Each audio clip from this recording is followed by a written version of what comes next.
I want you to take us back to the first time you and your husband sensed that God was asking you to move. I went for a worship event and I just hear this voice, go home, sell it, sell everything. Everything is all well and good until we sold our fridge. That's when it hit me. All our things were in the kitchen. And the next morning, the house began to smell. I was like, God, it's not working. This is not working. I don't know what to do. I don't feel like this is, you know what the Holy Spirit said to me?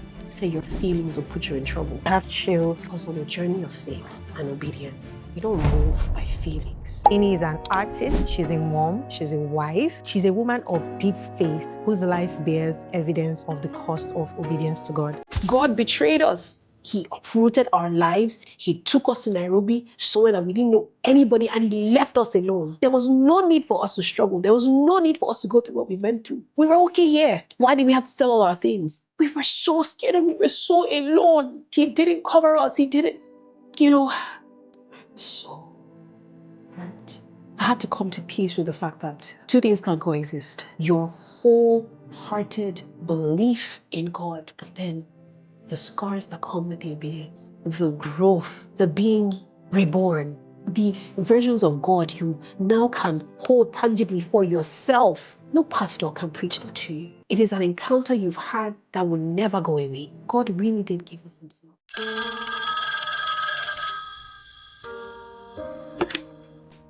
Hello? Yes, you're listening to the Easy Like Sunday Morning podcast. I want you to take us back to the first time you and your husband sensed that God was asking you to move. Like I've been telling people recently, I think you should also ask for Femi's point of view. Femi is your husband? Yes, Femi is my husband. Yeah. Yes. I just assumed that it's just two of us. I went for a worship event. It was put together by my friend, Dr. Esther Longe. I made up my mind generally that this particular one, I must be there. There was just this desire, because it was just worship. It was just about worship. I was like, I need to be there. Sometimes you don't even know. The Bible says you don't even know how to pray. You don't even know what to pray for. Anyway, so I went there. And I remember we're worshiping and everything is nice. And then I just start feeling this heat. Like I was so hot. So I was wearing this maxi dress, but it was really light. Like, this really light adire material, like almost silk. And then I wore Femi's blazer. And I wore a hat, had long braids on, where I felt hot, so hot. I began to undress. I took off my hat, took off the blazer, sat down. I was like, man, and I was just in tears. And usually when that happens, I know that, man, that God is here. It could happen in a plethora of ways, but that was such evidence for me, and I was so honored. I was just like crying. I was so honored. I was like, God, you're here. You're sitting with me. You're here. You're like in me, on me. And then worship is settling down, and I just hear this voice, go home, sell it, sell everything. When you hear, I just looked around. Okay. So when this voice came, my immediate reaction, aside from who's talking to me, of course I knew who was talking to me, I was just being dramatic, was just like, okay, perhaps God is asking us to go and sell off some things. Maybe he just wants to do a shaving. We sell some things so that we can have enough money to pay our rent. But then I hear it consistently. There's no further instruction. There's no go and sell everything because, or go home and then this will happen. It's just consistent. Go home, sell everything. Go home, sell it, sell everything. And the instruction begins to dawn on me, sell everything. So I'm sitting there just looking, I'm confused. And then Apostle Isi is preaching. She takes the word and she begins to preach about Abraham. I'm just like, I see Dr. Esther's husband and Esther at the end of the service. I tell them, and her husband says to me, congratulations. Whenever God comes like this, it means that something else is on the other side. I'm just like, what? What is it? In the year 2020, I had a dream of a white house. God had given my husband and I a white house. And then throughout lockdown period, every dream I had, I would see different parts of the house. But when I see a part of the house, I would come outside and it's still the same white house. So I was so excited. And then since 2020, we're always getting confirmations. You know how the body of Christ says people come and give you a word of prophecy. I can just see you guys There's a White House. You know, you guys are in White. There's something about you guys in the White House. So I'm just like, you know what? I receive. And so I'm like, okay, so maybe sell everything, White House. You get me? So I go home, but the excitement for the White House is at bay. I just go home. But, I'm so sober because I recognize that in doing anything God asks you to do, it's not going to be a walk in the park because it's going to require more from you than face value, than surface level, rather. And so I'm also thinking about the fact that the way I'm wired, if God says in his shift, I've shifted twice, before I even remember that God said just once. But does that mean that my husband is like that as well? So I sent my husband a message. I said, I'm coming home to tell you something that God told me. That's so scary. And I'm praying that God will prepare your heart before I get home. So I get home, I sit down. I just sit down. I'm looking at my children. I say, don't even know what's about to happen. And I tell my husband, he takes a deep breath and he says, okay, when do we start? I said, that's not what you're supposed to say. You're supposed to say, okay, let me go and pray about it as well. You're not supposed to agree immediately. And he's just looking at me like, God has asked us to do something. Let's be obedient. Let's do it. And then the thing about these instructions is the minute we began to obey, the next instruction will come. It's like a puzzle, or it's like what's that thing that you play, treasure hunt? You see the next clue. And every time we sold something, there was someone God will highlight and tell us plainly, send the money here. Everything is all well and good until we sold our fridge. That's when it hit me. It hit me when we sold our fridge. I remember when it came, picked up the fridge, emptied it out. All our things were in the kitchen. But the next morning, the house began to smell because I remember we had shrimp, and I remember thinking, let's go to an Airbnb. My husband was like, to an Airbnb for how long? Do you know how much Airbnb costs? You're going to pay by the day. I was like, we could just stay there for 3 months. He's like, no. If you have the money for 3 months at Airbnb, you might as well go and pay rent somewhere. Let's just wait on God. I'm getting impatient by this time. I remember that sitting with God one morning, I'm reading my journal. And in reading my journal, I see there that November the year before, God had said to me, I'm going to make you a general of faith. And so I'm like, what does being a general of faith mean? And God is like, go and read the generals of faith, So I'm like, okay, I'll start from the hall of faith, that's in Hebrews. And I'm looking at Abraham, and the Holy Spirit says, go and look at Abraham. But then before I go and look at Abraham, I see there, it was credited to him as righteousness, the fact that he had faith, he believed in God. I'm like, so I went to read Abraham, and I'm just like, I need to understand you. And so I'm reading his story, I'm just going over it. God introducing himself. I'm like, first of all, you're a madman because you just hear a voice saying, come, get up, leave. I'm just like, well, it's looking like both of us are mad because it's looking like the same thing. And then I get to a point where God asks Abraham to sacrifice his son. I'm like, this is good because we're going to address this thing because even to me, it does not make sense. You know that he loves this boy. You know that he's been praying and waiting for this son. Why this? And then something hits me. The Bible says, early the next morning, Abraham got up quickly. I dropped my Bible and said, why would you get up so fast to go and sacrifice something you've been praying for? A number of things. One, you want to act fast so you don't change your mind. Like, let me just quickly go. Let me just do another. Two, if God has told you, promised you, that he's going to make you a father of many nations, that your children will be as many as the stars, then it means that maybe if God says you should sacrifice this one, this is not the only one that's going to come. It means that if this one could come, there's more, And then three, you're in a covenant with God, and you have more faith in that covenant than in anything else. And I began to ask God, what is our covenant with you on this journey?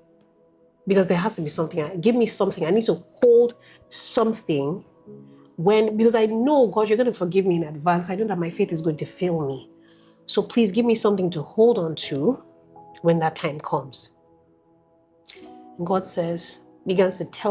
he began to tell Femi and I how he first of all began to talk to us about how his children don't have that much faith in him anymore. He said people's hearts are sick because of hope deferred. And he said, can I trust you? Can I trust that I can use you as epitomes of faith for the rest of my children? That they will look at you and glorify me. That they will look at you and say, wow, this is what faith looks like. That's a tough question for God to ask. But I'm like, yeah. Did we know what was ahead? Hell no. But yeah, you can trust us.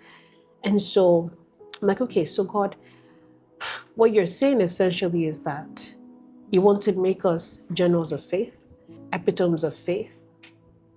But then what's a covenant is like a contract, it's like an agreement. What do we get in return?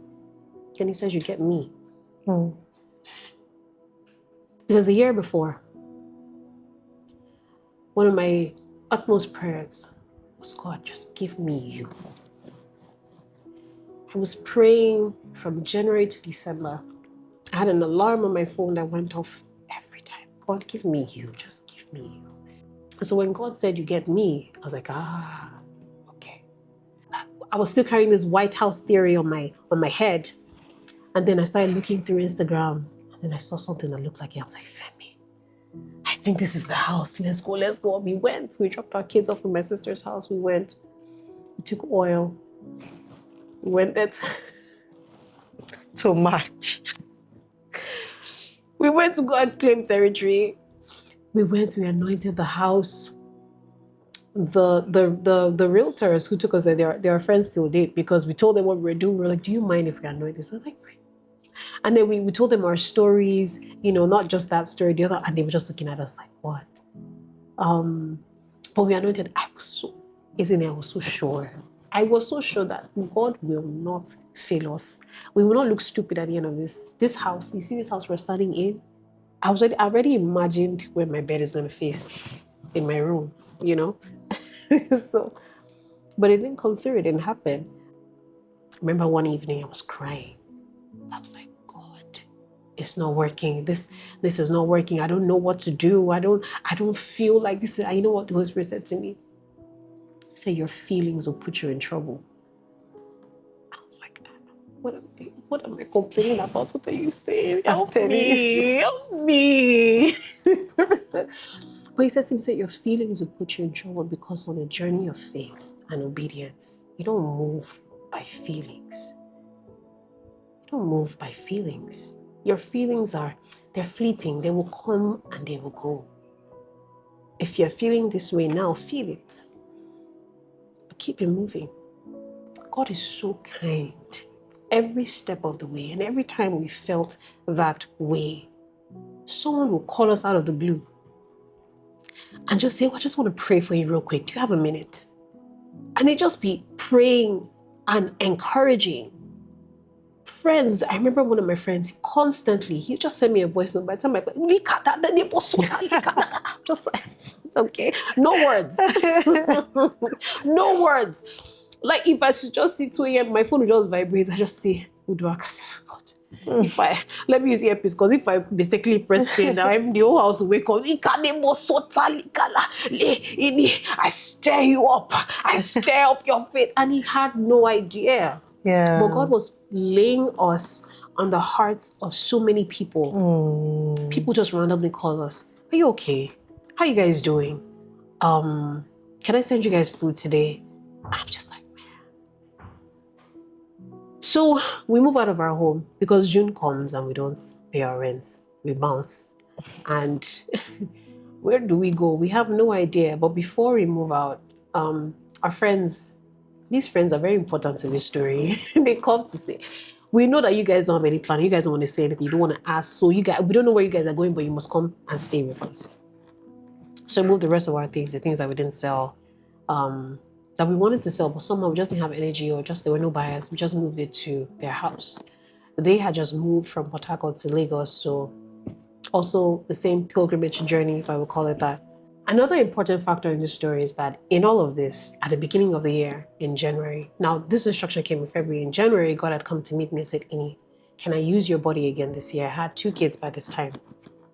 So I don't really understand this. question you're asking me. Are you sure you didn't Because understand I've hung it? my boots. By this, you have the most amazing life stories, but yeah, go on.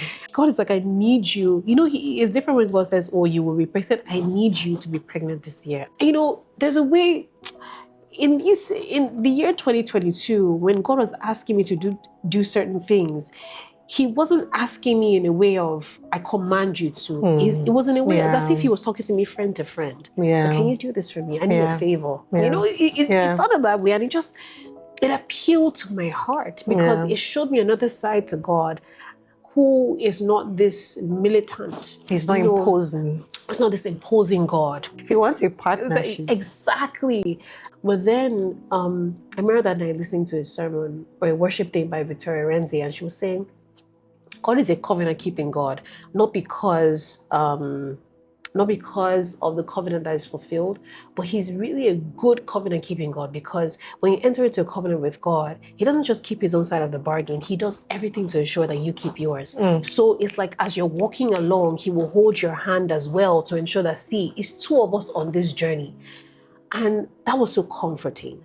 But I remember telling God, I gave God conditions that night. I said, I will go and do this thing. I'll go and remove my IUD, you know, but I just don't want to be tired this time around. I don't want to be broke and pregnant. I don't want to be struggling for what I will eat. I want to be comfortable. I want to be pampered. I want to feel taken care of. I want to be like those girls on IG that, you know, when they're pregnancy, when they're taking pictures, that I want to be a pregnant body. You know, I want that to be me. I want to be at my most comfortable. This was the most ghetto pregnancy I've ever experienced. Not pregnancies I had. And you have the most amazing girl. Can we just talk about it? I don't know whether it was the condition that made her. She's militant. Like oh no. She is a warrior. Yeah, she is. My goodness, I should have known because. Yeah. Anyway, you know, joke was on me because by the time I went to do a scan, to take out the IUD, you said I took that out my IUD, but then I went to do a scan, just okay, you know, how far I want to start antenatal. I was already 2 months pregnant before I even took out my, so I'm sure my agent was like, look at this one. It's just now you're removing IUD. Welcome, ma. We've already started the journey. Yeah. So in moving, I was already pregnant and we're moving and stayed with our friend, and then we stayed with a number of friends. We moved from house to house. We stayed with family at some point. And then on this whole journey, one thing God kept saying, he told us many things consistently. I remember in May, I realized that I was just noting things. I would just catch revelation about things. And then I remember that day in May, specifically May 12th, and he said to me, why aren't you writing this down? He's like, why aren't you writing? He said, document it. Everything, every revelation you catch, every glimpse of me you see, document it, script it, so that you do not forget. And I was like, wow. So then I realized that this journey wasn't just about obedience, but God wanted to show me different versions of himself that I would never have seen before. Myself, he wanted to show my husband as well. He wanted to teach us things. But then I also realized that any journey you walk with God on, you're going to learn so much if you're open, if you are not so caught up in how you want the journey to go. Yes, because that is so true. One of the things that God kept saying to us was, on this journey, keep no offense. Let things go quickly. We didn't understand it until things began to happen. Listen, the shame, the insecurity that came with this journey. But one of the reasons why forgiveness was so important is because offense won't let you see road. And remember, we don't know where we're going. Yeah? We don't know what the next step is. We're still trying to figure out where we're going. And if you're so offended, you can't see, you can't hear. Your heart is blocked. And to be honest, I really wanted to see the end of this journey. So you know what? Collect your forgiveness quick. It was tough. It was hard. But we didn't even have an end goal. We didn't even have an end in sight, but we knew we had to get there. And so we learned how to forgive quickly. Not easily, but quickly. I remember at some point we got really comfortable somewhere and we couldn't stay there again because they had told us, oh, you guys can't stay with us anymore. And we were so sad. I was so sad. I cried for 3 days straight. And I remember by the third day, I woke up in the middle of the night to adjust my kids, and the Holy Spirit just came to me and said, how dare you cry? How dare you cry? I am the one who said you can't stay here anymore. Was this the vision? Was this the plan? Is this when I sent you on this journey? Is this what I showed you? Did I tell you that this was the end? But you've gotten comfortable. You're not even asking me questions anymore. This is okay, but this is not it. So why are you crying? This is not your final stop. I cleaned my eyes. I said, okay, so where are we going? He said, when you wake up in the morning, I'll tell you. In the morning, Femi got this amazing opportunity to go to Kenya. I was so angry. I was so angry. You going, leave me with 2 kids, I'm pregnant, he wants to go. But then it was such a beautiful opportunity. So I was oscillating between, this is amazing, and between, are you mad? Are you leaving me? And I thought to myself, such a beautiful person in our lives had given us money. And he actually gave us money to go and rent a place. While we were looking for where to stay, he ran into an agent who they got talking, empathized with us. Said, you know what, there's a house. We went. And we got to this house. Beautiful. The house was fully furnished. It was a house that the person built, furnished, stocked up, then just traveled and left, and lockdown happened. So he hadn't been back since. I'm talking in the laundry room, there were liquid detergents, there was sachets of detergents, there was bleach, towels, all the beds were laid. Like, I was like, what a blessing. I was like, God. And then I was so excited because I'm like, look at where God, how much is the rent? It was within our budget. Amazing. All we had to do literally was come with our clothes boxes. That was it, and we're ready to move in. Now, we had a deadline to leave where we were staying by Thursday that week, and we had discovered this place on a Monday. So I was so excited. So we said, okay, by Tuesday, they were going to talk to the owner, get back to us. The owner had also been looking for a family. I'm like, we're a family, perfect, you know? And I remember I called my mom, and my mom just kept saying, oh, God of the 11th hour. I was like, God, I was like, Mommy, yes, God didn't lie. But you see, by Wednesday, they called us. Remember, our kids fell ill, took my daughter to the hospital, came back. I kept saying, Femi, I had this sinking feeling in my belly. I was like, Femi, have you heard from the lawyer? Have you heard? It's like, no. Then I got home and said, that he said that we can't stay, that the guy said he wants to test us first. He should come and stay for like 3 months. I said, so what will not happen after? I almost beat Femi's head off.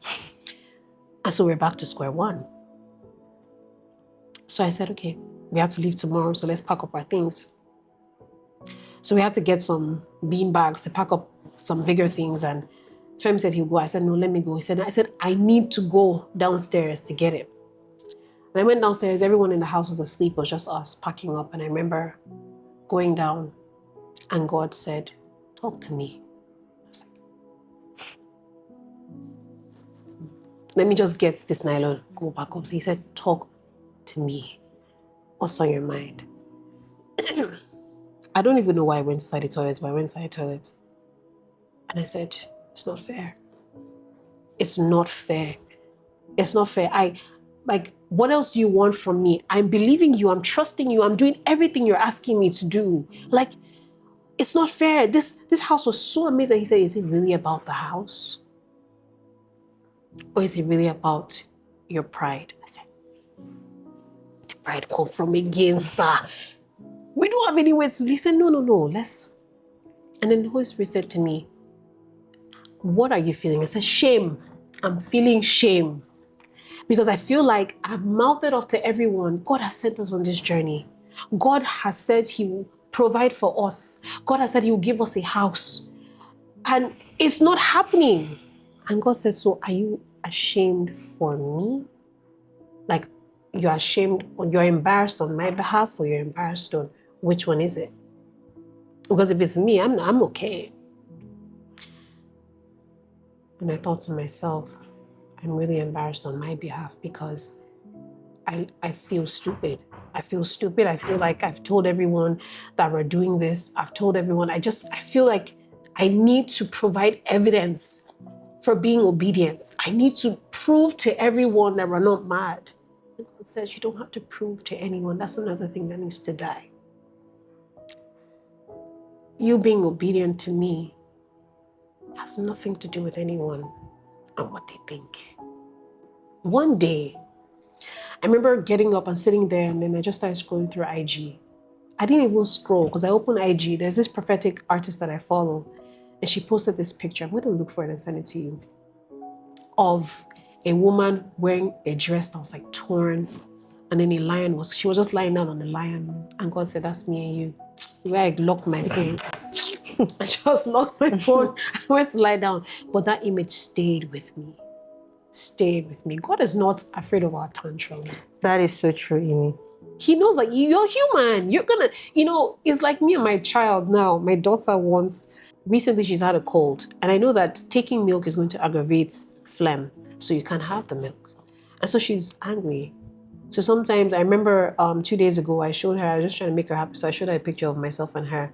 She said, I'm angry. I'm angry. But she looks so cute. So cute that it made me laugh the way you're laughing. I thought to myself, this is us and God. This is us and God. But we often think that when we throw it out, did it make me stop loving her? No. My favorite thing to say to my kids is, what can make me stop loving you? And they'd say nothing. And I'd say nothing too. I think many people struggle with what you're sharing because there's a picture of God that has been shared with us where we are basically told that God is loving in a way that he's scared of anything bad happening to us. But in my experience, God is not afraid of something bad happening to me. And, I love the way Pastor Dolapo puts it. He says, anything that leads you to God is not a bad thing. And I also love the way Francine Rivers puts it. She says, calamity is a blessing when it leads us closer to God. And so in our Christian walk, a lot of the time, people don't give God that room to demand things of them. And the truth is that when God demands things of you, you will suffer. That is the truth.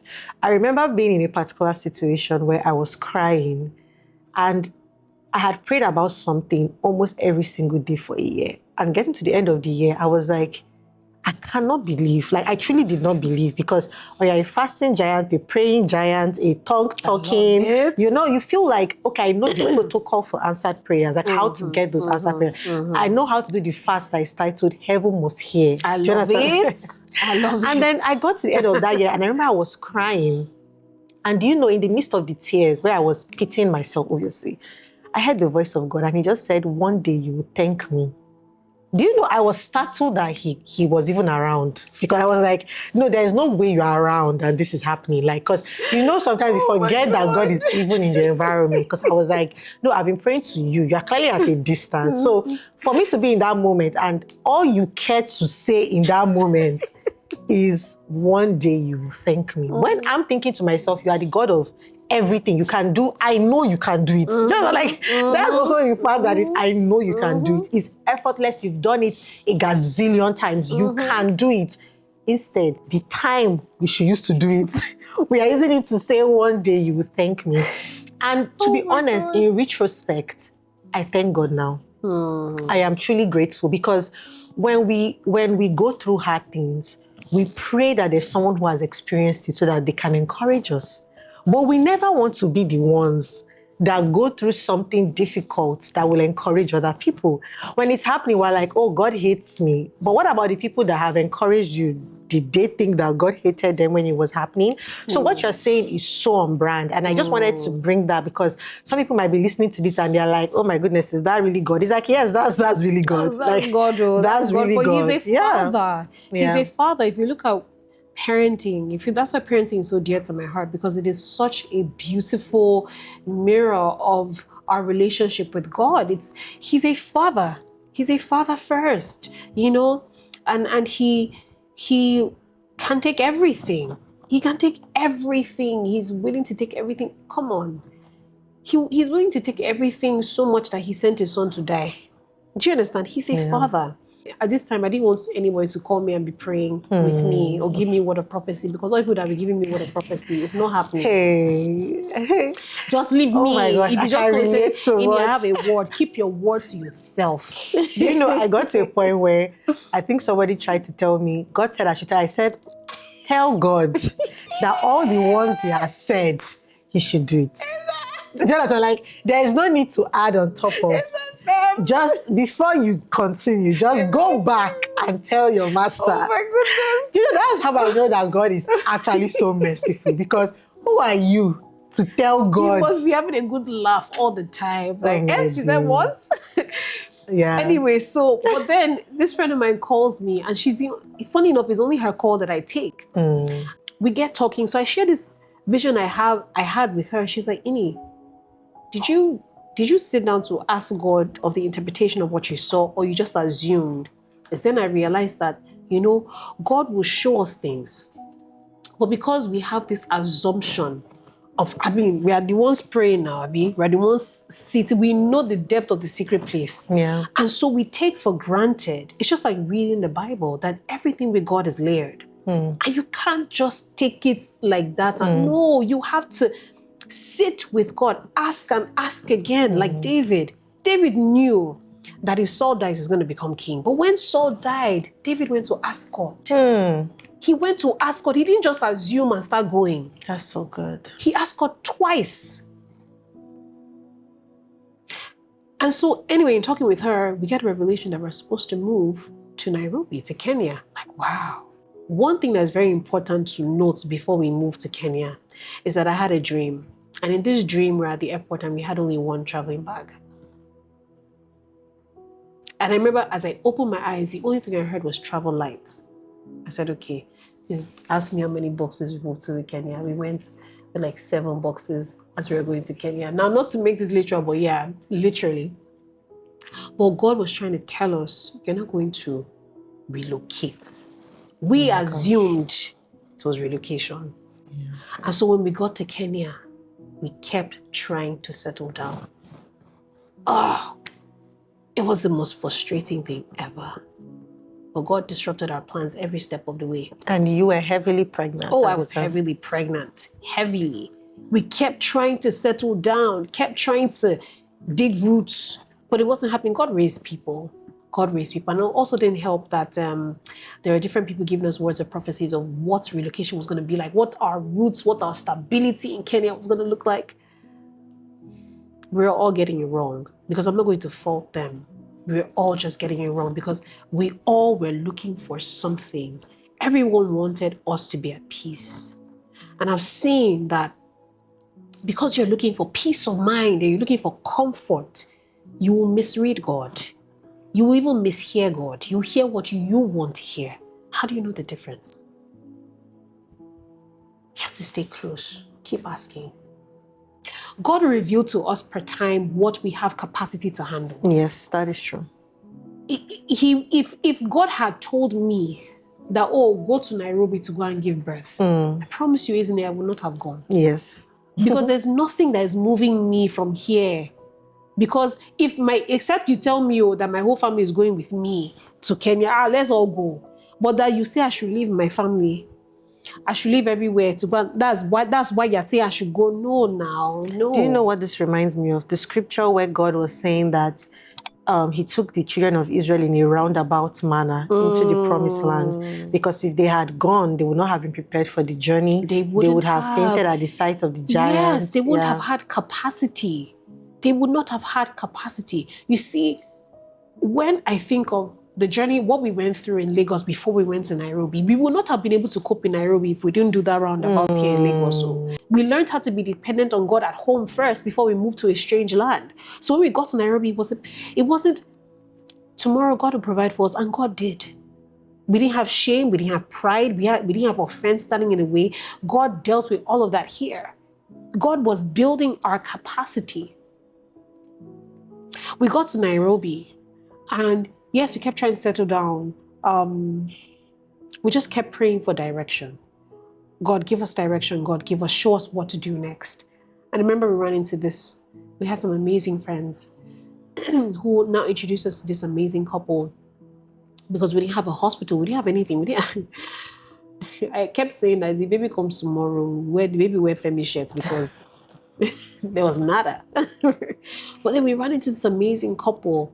The hospital I was going to, that was introduced to me by someone else, they told me, by the time it was time to give birth, they told me that, oh, the fee to give birth was $7,500. I said, wow.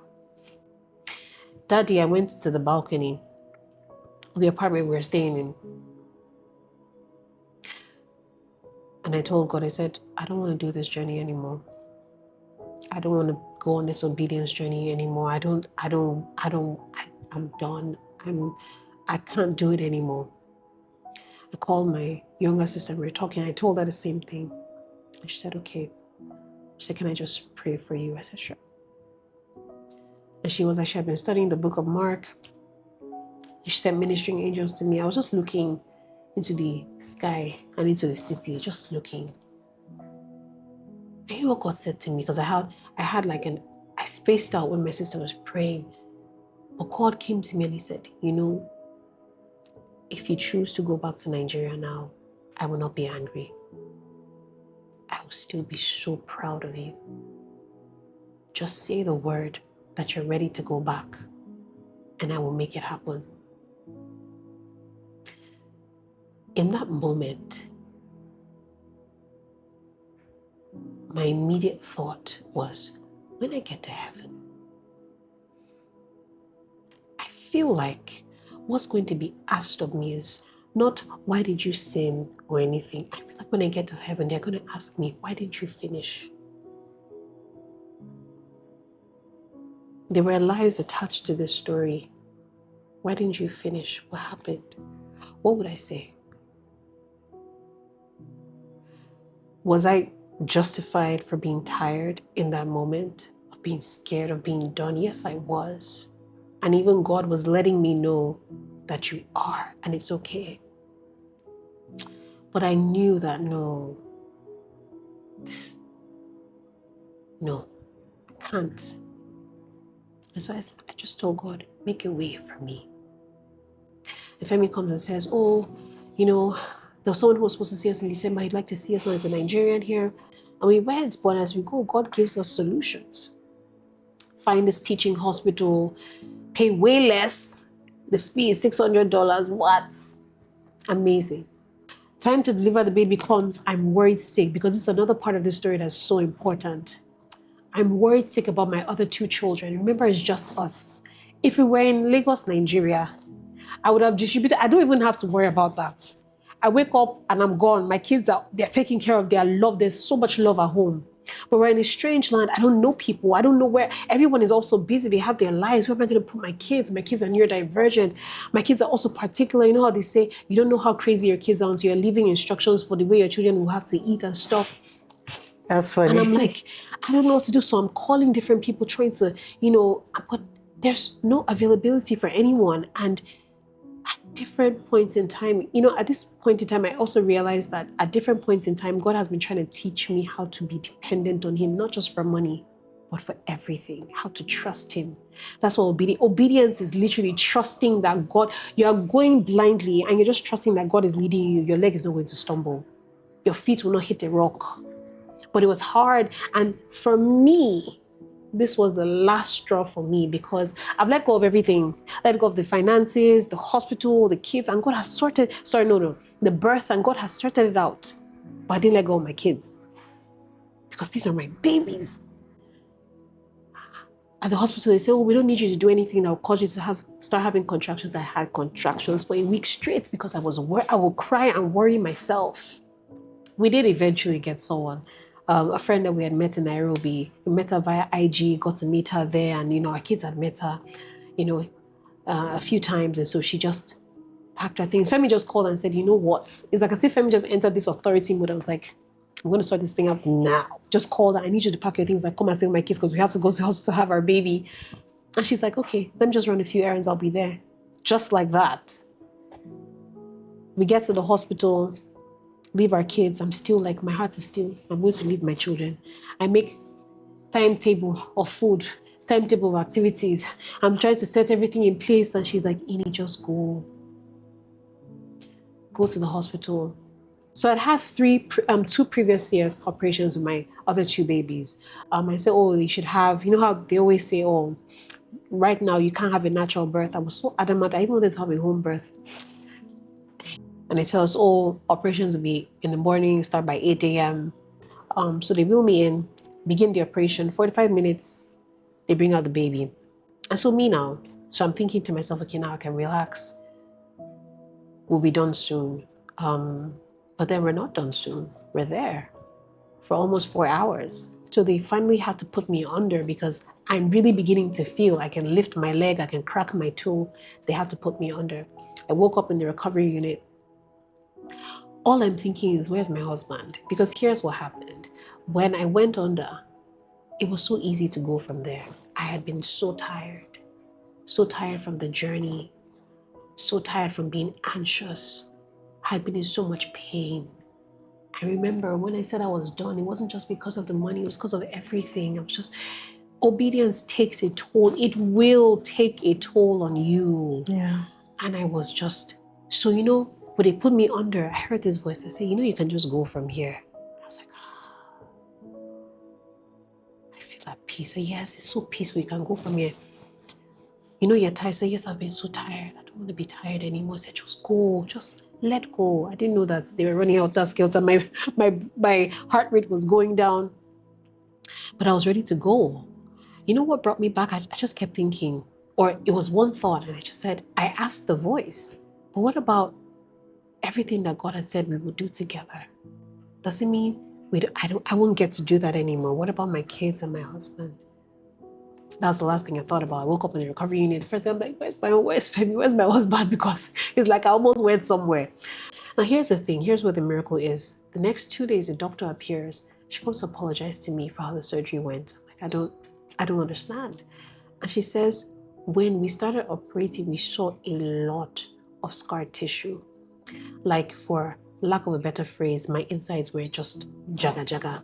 Like and it was messed up. My uterus was nearly rupturing. I was bleeding internally already. There were so many complications. They don't even know how the baby survived in there. When my baby came out, she was really tiny. And so the baby didn't have enough room to grow because there was scar tissue pressing around on her. And they were like, and it was every layer. So when you have a CS operation, you cut through 7 layers. And every layer, they decided to repair every layer. The first question I asked was, how much is this going to cost? I said, no, that it was out of the goodness of our heart. We couldn't have seen this and closed you up that way. So we decided to repair your insides. I said, and you came to apologize to me. Then she says to me, last year, I decided to update my medical expertise and I decided to take a course for something like this. But it's such a rare chance that I thought to myself, when will I ever see a situation or a case like this? And I said to her, you studied for something like this randomly last year. That's you, like you just decided that I have chills. Last year you're going to study for this. And I said, then you are apologizing to me for saving my life.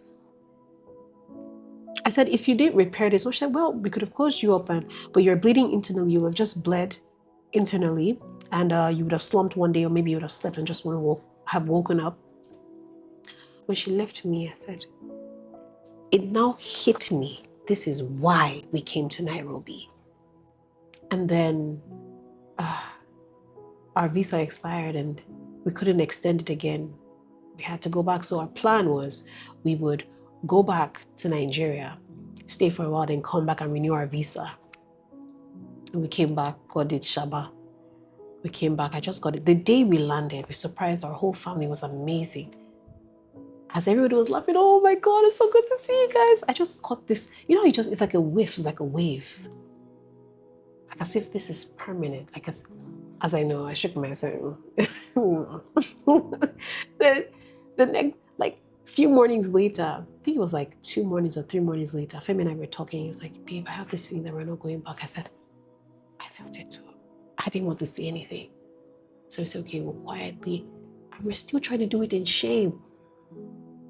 We'll quietly just look for somewhere Because to if you stay. guys come back, then it's like, what was the point? What was the point? What was the point? So why did you go then? You went for just how long?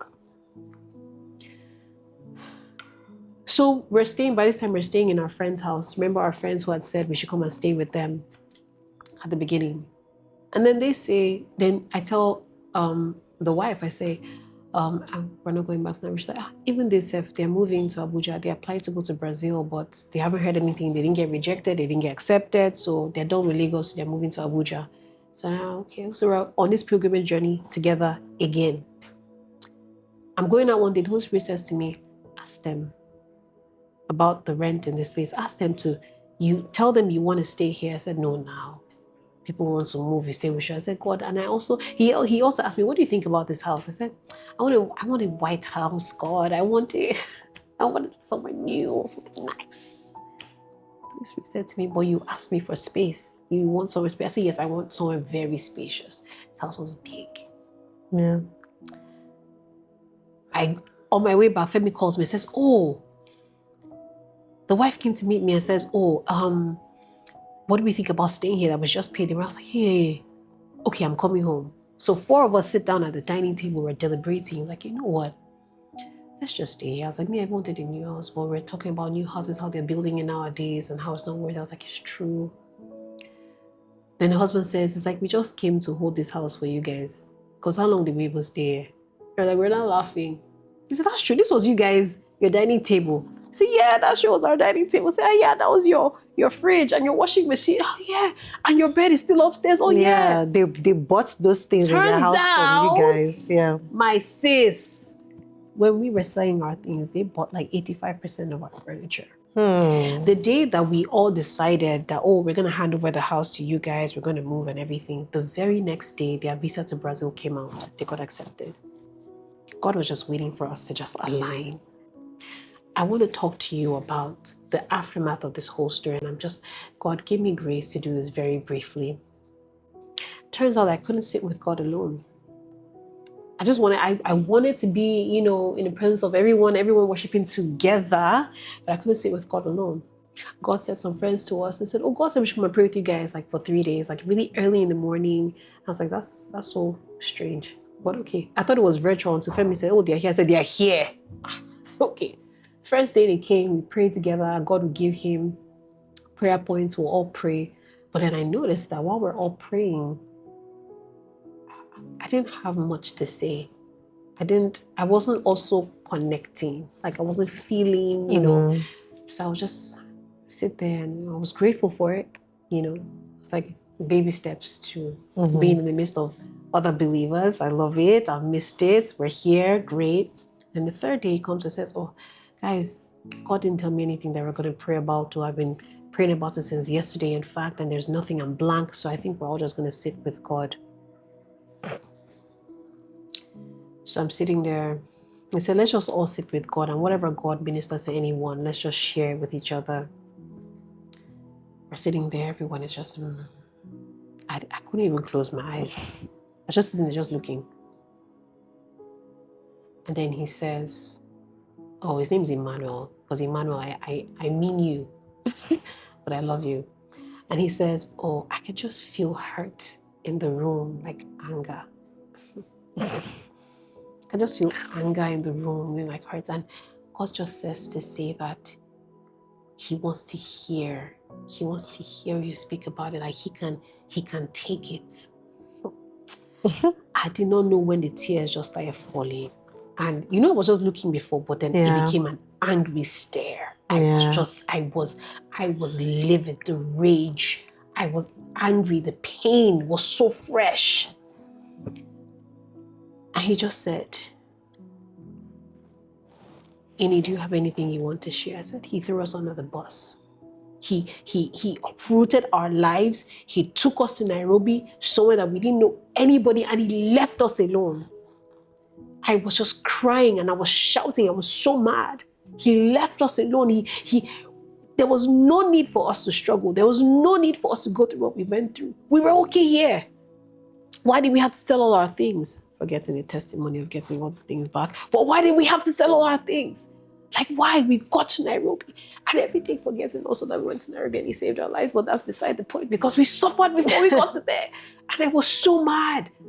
I was so angry. I was crying. I was like, I had so many panic attacks. We were so afraid. We were so scared. We were so scared and we were so alone. We were so alone. We didn't know what to do. We were always confused and we were so ashamed. So many points in time we were embarrassed. Like, we were also like, people left us. We lost people because people didn't understand what we were doing. We were being foolish. And I was so angry. I just felt like, I was like, we looked so stupid. We looked so irresponsible. And he didn't do anything to stop the way we looked in front of people. He didn't do it. I just felt like he didn't cover us. He didn't, I was so hurt. I was like, he betrayed us.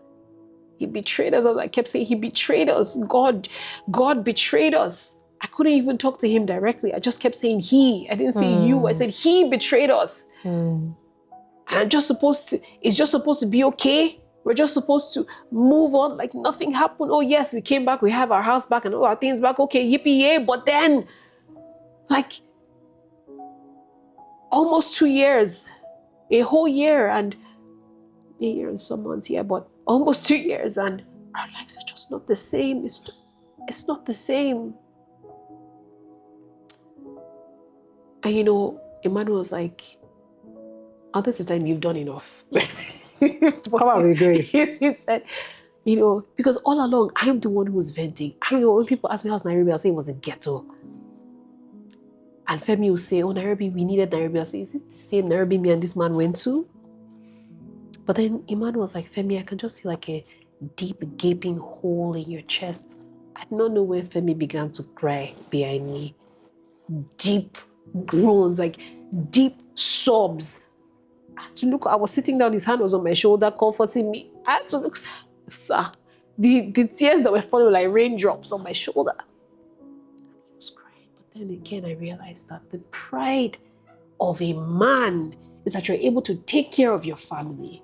And in this time, no one understands that you are following God. It looks like you're irresponsible as a father, as a husband. Your manhood is emasculated because, hey, hello, with God, what is manhood? You're a child dependent on him, obeying him. But it doesn't look like that to everybody. Even to you, his mindset of what being a man was, God tore it to pieces. So you will learn how to be a man. I will teach you, not what the world is telling you. Not the image that the world has built for you to look up to. You will look up to me. But it hurt like hell, like crazy. And so we had to start a healing journey. Are we still healing from it? Yes, we are. Till now. Because every time you remember, you have to die again. And every time God comes to give us hindsight, do you remember? Or when you just randomly remember stuff, God will give you revelation about it. I had to come to peace with the fact that two things can coexist. Your wholehearted belief in God and your desire to obey him, your love for God, and then the scars that come with the obedience. It's not a walk in the park. But the amazing thing is the growth. Oh, the growth. The growth. The being reborn. No one can teach you that. The versions of God you now can hold tangibly for yourself. No pastor can preach that to you. It is an encounter you've had that will never go away. God really did give us himself. Oh, he did. He did.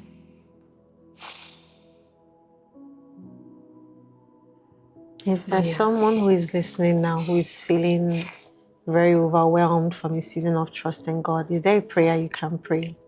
Just before we wrap up, just to pray for people who are in that season. I just pray for you right now who is feeling overwhelmed, from obeying God. I pray for you that God gives you staying power. Amen. I pray for you that God gives you, I pray for you, Ephesians 1:17-19, that the eyes of your imagination are open, Amen. that the spirit of wisdom and revelation are real to you. Amen. I pray for you that God floods your eyes with illuminating light, and that you are able to see God and everything He's teaching you in this season, and you're able to hold onto those things tangibly as anchors to keep you going. I pray that God sends you intercessors. Amen. I just release you, and I don't even know what your name is, but I release it into the atmosphere that intercessors begin to pick you up and begin to labor in prayer on your behalf.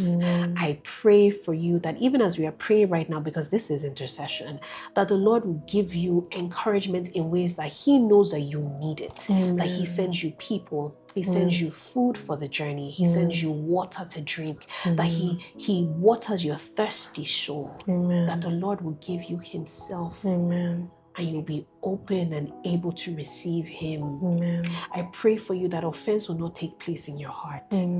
I pray for you that the enemy will not use weakness as a strategy to hinder you from the finishing line. And I pray for you that the love of God will overwhelm you even right now. And strengthen your frame. In Jesus' name. Amen.